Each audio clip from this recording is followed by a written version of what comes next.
Sir ఇదే విషయంపై Amarnath BJP నాయకులైనటువంటి Amarnath గారు ఉన్నారు. అమర్నాథ్ గారు ఇప్పుడు మీరు ప్రశ్న చెప్పండి. ఏదైతే మన రామ్మోహన్ గారు చెప్పారో అలాగే రియాజ్ గారు చెప్పారు. అయితే మోడీ మాత్రం మాట్లాడింది నిన్న ఏదైతే మాట్లాడో పార్లమెంట్లో ఒక సభలను ఉద్దేశించి మాట్లాడడం మాత్రం తప్పు. దీనికి సంబంధించిన ఇంకొక విషయం ఏంటంటే నక్సలైట్ అనేది అది ఒక సంబంధించింది. నక్సలైట్ అంటే ఒక ఆలోచన విధానం. ఆ ఆలోచన విధానాన్ని ప్రతి ఒక్కరు వ్యతిరేకించొద్దు, ఎవరన్నా సమర్థించవచ్చు. కానీ దీన్ని ఒక్కసారిగా ఆ రాహుల్ గాంధీ మీద ఈ విషయం పెట్టి రాహుల్ గాంధీ నక్సలైట్ భాషను వాడుతున్నారు అని చెప్పడంలో అసలు వాస్తవానికి దాని వెనుక దాగి ఉన్న అంతర్యం ఏమిటి? మీరు ఎలా భావిస్తారు దీనికి?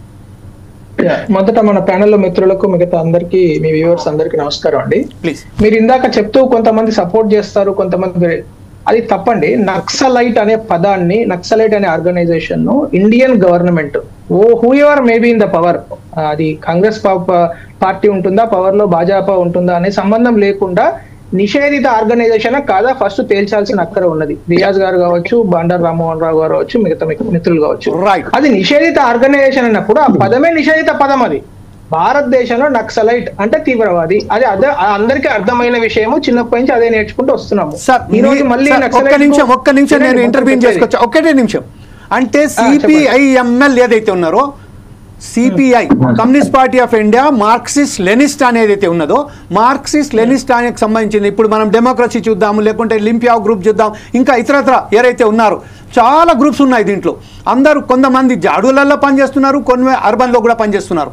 అంటే ఆ విషయంలో నక్సలైట్ పదం మాత్రం కేవలం ఒకే ఒక పార్టీ ఏదైతే వారి మీద ఏదైతే రిస్ట్రిక్షన్స్ పెట్టారో ఆ పార్టీ మీద మోపడం ఎంతవరకు సమంజసం? ఇంకొకటి ఏంటంటే నేను చేసే పని కాదండి. గత 25-30 సంవత్సరాల క్రితం ఎవరైనా కానివ్వండి, దీనికి బీజేపీ అతీతం కాదు, కాంగ్రెస్ అతీతం కాదు, సిపిఐ సిపిఎం కూడా అతీతం కాదు. అది నిషేధించిన ఆర్గనైజేషన్స్ అవన్నీ. వాళ్ళు అడవులలో వెళ్ళి గన్నులు పట్టుకున్నారు కాబట్టి వాళ్ళు నిషేధించింది. As simple as that. కానీ దాని మీద మనం చర్చ పెడతలేము. పార్లమెంట్ లో కూడా చాలా మంది ఉన్నారు కదా సిపిఐఎంఎల్ వాళ్ళు. ఇంతకు ముందు నక్సలైట్ అనే పదాన్ని సపోర్ట్ కొంతమంది చేస్తారు, కొంతమంది వ్యతిరేకిస్తారు అనేది సమస్యనే లేదు. మొత్తం Indian government has already is against that. మనందరము ఒకవేళ ప్రభుత్వాన్ని గౌరవించి, రాజ్యాంగాన్ని గౌరవించే ప్రతి ఒక్కరు కూడా వ్యతిరేకించాల్సిందే నక్సలైట్ భావజాలాన్ని, నక్సలైట్లను గన్ను పట్టుకునే ఏ వ్యక్తినైనా. అది మనం అండర్స్టాండ్ చేసుకొని let us come back to our discussion. ఇప్పుడు రాహుల్ గాంధీ గారి గురించి లేకుంటే ఇంకోళ్ళ గురించి ఏం మాట్లాడాడు అనే దానికన్నా ముందు అసలు రాష్ట్రపతి ప్రసంగానికి ధన్యవాద తీర్మానంలో ప్రధానమంత్రి మోడీ గారు మాట్లాడిన అత్యంత కీలకమైన అంశాలు చెప్తాను. భారతదేశంలో గత 11 సంవత్సరాలుగా 25 కోట్ల మందిని పేదరికం నుంచి బయటకు తీసుకురాబడ్డది. ఇది ఈ ప్రభుత్వం చేసిన, ఈ భారతదేశం చేసుకున్న ఒక ఘనత. ఇది ప్రపంచ చరిత్రలోనే, అంటే మొత్తం ఈ 300-400 సంవత్సరాల ప్రపంచ అంటే డెమోక్రటిక్ హిస్టరీ, డెమోక్రసీ స్టార్ట్ అయిన తర్వాత ఏదైతే ప్రపంచంలో హిస్టరీ రాయబడ్డదో ఎప్పుడు కూడా ఏ దేశంలో కూడా ఇంత తక్కువ సమయంలో ఇన్ని కోట్ల మంది పేదరికంలోంచి బయటకు రాలేదు. అది ఆఫ్రికా ఖండం కావచ్చు, ఆసియా ఖండం కావచ్చు. That is the greatness of this particular government and entire country అని చెప్తున్నారు.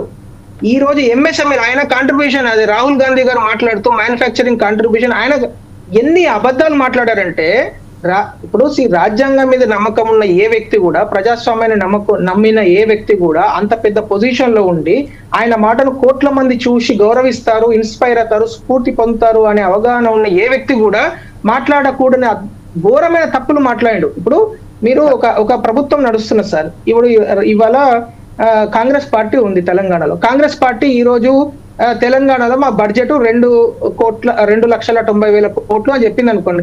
అసలు మేము నమ్మము, ఆ తప్పు అని ఎవరంటారండి? అది ప్రభుత్వం చెప్పే లెక్క ప్రభుత్వమే చెప్తుంది. ఈ రోజు ప్రభుత్వం ఏం లెక్క చెప్తున్నది?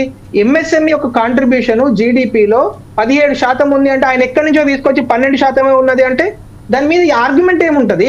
ఎవరు దాన్ని నిర్ధారణ చేయాలి? మీరు వెళ్ళి అమెరికన్ గవర్నమెంట్ దగ్గర పంచాయతీ తెలుసుకుంటారా, లేకుంటే సుప్రీంకోర్టు దగ్గర పంచాయతీ తెలుసుకుంటారా? ఏడ తెలుసుకుంటారు? ప్రభుత్వం చెప్పిన దానిలో ఏమైనా తప్పులుంటే మాట్లాడాలి కానీ మీరే ఎక్కడి నుంచి. రెండో విషయం, ఎంఎస్ఎంఈలు ఈ రోజు దేశంలో దాదాపు 40% మందికి ఈ రోజు ఎంప్లాయ్మెంట్ జనరేట్ చేస్తున్న మైక్రో స్మాల్ మీడియం ఎంటర్ప్రైజెస్ భారతదేశంలో గత 11 సంవత్సరాలుగా అనేక రెట్లు పెరిగింది. ఈ రోజు భారతదేశంలో అంటే భారతదేశ జీడిపిలో ప్రధానమైన అంశం ఇప్పుడు 23% ఉన్నది. ఈ రోజు 30% దాటింది. భారతదేశం చేస్తున్న ఎగుమతులలో 32% ఉన్నది, ఈరోజు 45% దాటింది. Okay. ఇవన్నీ విషయాలు కూడా మోడీ గారు ప్రస్తావిస్తే వాటన్నిటిని వదిలిపెట్టి మనము ఆయన చేసిన ఒక కామెంట్, నేను ఆ కామెంట్ గురించి కూడా చెప్తాను. ఆయన అర్బన్ నక్సలైట్లో తప్పేముందండి? రాహుల్ గాంధీ గారు మాట్లాడేది ఎంత దారుణంగా మాట్లాడుతున్నారండి. Okay. ఆయన ఏం మాట్లాడుతున్నాడు? రైట్, ఇదే విషయంపై మనం ఒకసారి ఉప్పాల లక్ష్మణ్ సార్ మేము అందరిది వింటున్నా. నేను give me 1 minute please, give me 1 minute. Yeah, come on, carry on. నేను ఆయన చెప్పిన మాటను కూడా నేను చెప్పాలి. రాహుల్ గాంధీ గారు ఏం మాట్లాడారు? అసలు భారతదేశ రాజకీయాలకు నయా పైసా సంబంధం లేని ఆర్ఎస్ఎస్ ఆయన తిడతాడు. ఆర్ఎస్ఎస్ ఒక సాంస్కృతిక ఆర్గనైజేషన్ అండి, ఒక సాంస్కృతిక సంస్థ అది. రెండోది, ఆయన ఇండియన్ స్టేట్ లో అసలు ప్రతి ఏజెన్సీ తప్పుడే, సుప్రీంకోర్టు తప్పే. తర్వాత ఈ విషయంపై ఇప్పుడు రియాజ్ గారు మీతో ఏదో మాట్లాడతారు. ఆర్ఎస్ఎస్ పై ఏదైతే ఉన్నదో ఆర్ఎస్ఎస్ కు సంబంధించి మీద యుద్ధం చేయడం అంటే ఏందండి? రైట్, స్టేట్ మీద యుద్ధం చేయడం అంటే అర్బన్ నక్సల్ కాకుండా ఒకే ఒక నిమిషం. ఇప్పుడు రియాజ్ గారు ఈ విషయంపై just he is giving a one small question to you. He is asking one small question to you, that what is the relation between the RSS and BJP? ఈ విషయంపై రియాజ్ గారు మీరేదో చెప్తున్నారు, చెప్పండి sir please. Let him give a chance. And at the same time నన్ను అడగాలి కానీ రియాజ్ గారికి ఏం తెలుసు సార్? ఓకే రైట్, అదే సమయంలో కాదు సార్, ఇప్పుడు మీరు ఏదైతే చెప్పారు ఆర్ఎస్ఎస్ ఒక ఆర్గనైజేషన్ అని చెప్పారు. తప్పు అడుగుతున్నారు. RSS మ్యాథమెటిక్స్ ప్రొఫెసర్ ను మ్యాథ్స్ క్వశ్చన్ అడగకుండా మ్యాథమెటిక్స్ ప్రొఫెసర్ ను English question no sir, you are belongs to the BJP party at the same time. Okay, right. You gave me 1 minute, you please honor that. Yeah, please come on, complete it in 1 minute. Rahul Gandhi గారికి భారతదేశంలో ఉన్న agencies మీద, భారతదేశంలో ఉన్న సంస్థల మీద ఏమాత్రం నమ్మకం లేదు. ఆయన ఎక్కడో హిండెన్బర్గ్ అనే ఒక సంస్థ, అంటే అటాపతా లేని ఒక చిన్న ఆర్గనైజేషన్ వెబ్సైట్ లో కనీసం వాళ్ళ అడ్రస్ కూడా పెట్టిన ఆర్గనైజేషన్ తీసుకొచ్చి, దానిలో పెట్టిన మాటలను తీసుకొచ్చి భారతదేశంలో ప్రెస్ మీట్లు పెట్టి ఏదేదో మాట్లాడతాడు. నిన్న మాట్లాడుతూ ఆయన ఏం మాట్లాడతాడు సార్? ఒక పార్లమెంట్ లో ప్రైవేట్ కంపెనీలు లక్షలు ఉంటాయి సార్ ఇండియాలో. ఒక ప్రైవేట్ కంపెనీ ఏమో దొంగనంట, ఇంకో ప్రైవేట్ కంపెనీ ఏమో మంచిదంట. ఆయన ఎట్లా చెప్తారు సార్? ఆయన సుప్రీంకోర్టు, ఆయన జడ్జా, లేకుంటే ఆయన ఉన్న సెబియా, ఆయన ఎట్లా చెప్తారు సార్? చిన్న పొరవేళ మాట్లాడితే ఆయన ఎల్ఓపి సార్, ఆయన లీడర్ ఆఫ్ ఆపోజిషన్, మనందరం గౌరవించే ఒక కేబినెట్ ర్యాంక్ లో ఉన్న పెద్ద మనిషి.